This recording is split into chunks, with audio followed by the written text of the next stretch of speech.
What's up, everybody? It's your boy Coop, host of the Hoops and Hangouts podcast. And I'm gonna be honest, like me and Mike haven't been able to, record lately. So I just wanted to get on here and just talk about a few things that's on my mind. First thing being the Memphis Grizzlies, man. I just want to say I'm first off, I'm disappointed in the state of the team and where they're at now and how they're treating Ja and how Ja has been acting this year, man. I just feel like they're just one of those teams that a few years ago I thought that they were knocking on the door. They were a few pieces away, given that they kept their core pieces around. And I just felt like it was kind of premature to kind of part ways with all the different pieces that they had because they were so close. They were knocking on the door. In 2022, they finished with the second best record in the West, a competitive West that has remained competitive to this point with a 56-26 record. They followed up that the next year with a 51-31 record. And I'm just confused at how the state of this team has gotten to this point. First off being they let Dillon Brooks walk.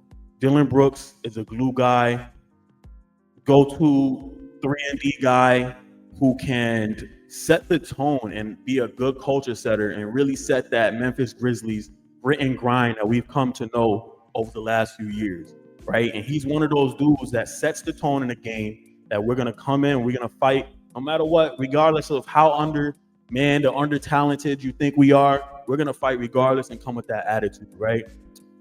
They traded away Steven Adams, right? Granted, he dealt with some injuries, but he's also an impactful dude that, you're seeing his impact on the Rockets and them leading the West or the league in offensive rebounds, right? Dillon Brooks, I know he has his antics and I know he does all that extra stuff and he has his issues with LeBron. He kind of tugged on the tape of LeBron a few years ago, which might have triggered them to trade him. But you see his impact. The Rockets weren't expected to make it to the playoffs last year. He helped them. You can see that his impact on the Suns this year. He's helping them, man. So it's just like, and a lot of that has to do with him and the tone that he sets, the culture setter. Brandon Clark, he's been in and out of the lineup. He hasn't been able to stay healthy. And I thought he was one of those dudes that, were young, promising, super athletic.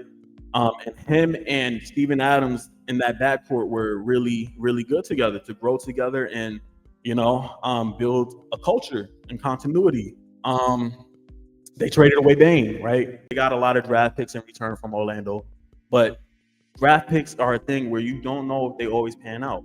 You don't know if it's going to be even a good draft. And mind you, Orlando is a middle of the pack team. They're a team that is flirting. They've been flirting with 5th, 6th, and the play-in, So it's like you don't even know if those draft picks are going to be great, So I'm just really confused at just the direction of this team because they had a promising young core with a lot of glue guys, and Desmond Bane, who I feel like on Memphis could have been like a future all-star. You've seen his impact once Ja went down last year, and a lot of those dudes went down last year. They were still able to stay afloat because Desmond Bane was killing for them last year. He shoots a high percentage from 3. He doesn't really demand the ball a lot. So I just felt like that core group of guys were just really cool to watch back then. They had that little, like that thing was real cool back then. And I just felt like it was just really premature to, part ways with them because I'm always a guy that is an advocate to find ways to continue to build around the team, especially if you have a good young core. We've seen it in the past, like the Celtics won 2 years ago. They had a young core in Jason Tatum and JB. They didn't get rid of that core right away, and they was able to knock at the door year after year, and they finally came over the top. You saw OKC. They had a young core once they got Shea after that trade, and they just built around them.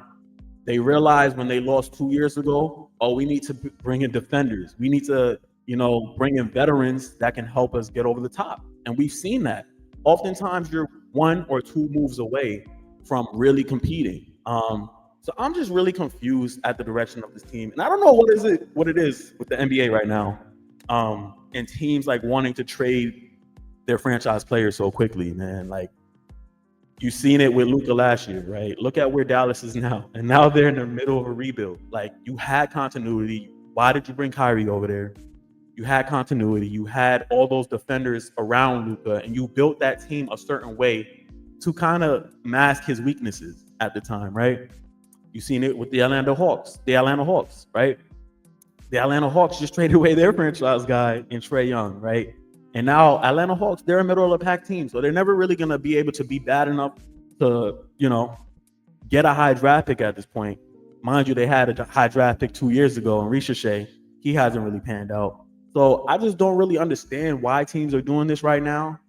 And if I'm Ja, like, I don't blame him for how he been acting. Granted, all the other stuff with the gun and stuff, like, yeah, cut that out, bro. But like, how he's acting now and just the things that he's going through now with this franchise, like, you took away my bros, bro. That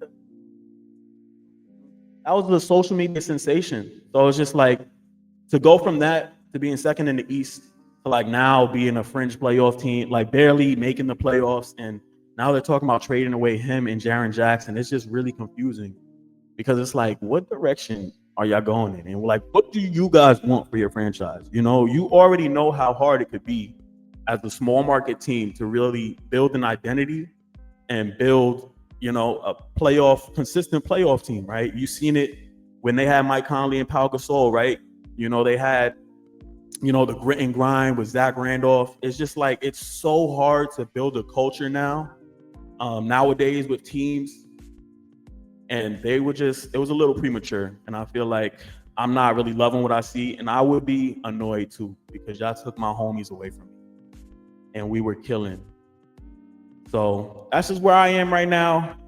I hope inevitably Ja Morant can stay with the team and Jaren Jackson, and they can try and do a rebuild, because they've been pretty good at drafting and building around them in the past. But they just got to keep those core foundational pieces, because what direction do you go in from here? I don't blame Ja.